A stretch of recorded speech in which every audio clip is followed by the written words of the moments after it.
Growing up, Matt Decourcey knew from a very young age he wanted to do politics. In politics since I was 10 years old. I can remember the 1993 election where Jean Chrétien became Prime Minister. Following that intently in the newspapers, watching on election night, and also taking note of Andy Scott, who was elected as the Member of Parliament here in Fredericton in 1993. Being a St. Thomas graduate himself, the university not only holds a special place in his heart as his school, but as the tipping point for an incredible opportunity to work with someone he looked up to. I was invited to participate as a volunteer with Andy Scott, who at the time had been in office for about 8 or 9 years. And so I helped out with different activities with Andy, got involved with the Paul Martin leadership back in 2002, 2003, and then got very involved with the New Brunswick Young Liberal Association.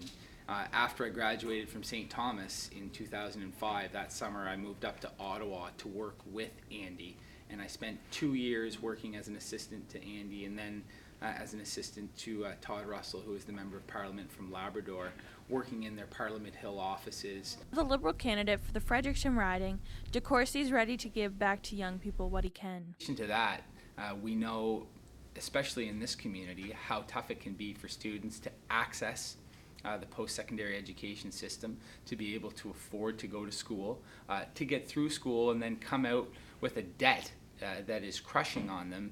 And so in our policy, and in our platform, we've laid out a realistic but very progressive opportunity. Also part of the Liberal platform are mental health issues. With studies showing that over 20% of Canadians will experience mental health, Matt Decourcey and the Liberals are taking a stand. Child and youth advocate on a national transformational approach to the way that young people access mental health services within the community, and I think that those sorts of community wraparound supports, clinical supports, medical supports, and also just having friends and family understand that the mental health challenges are something that need to be dealt with in a compassionate and empathetic and understanding way is very important.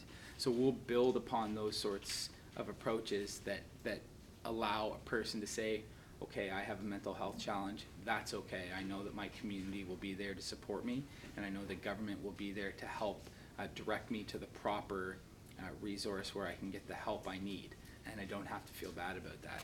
With 35% of the vote, Matt's hoping for a Liberal future. For St. Thomas Journalism, I'm Kennedy Baden-Welch.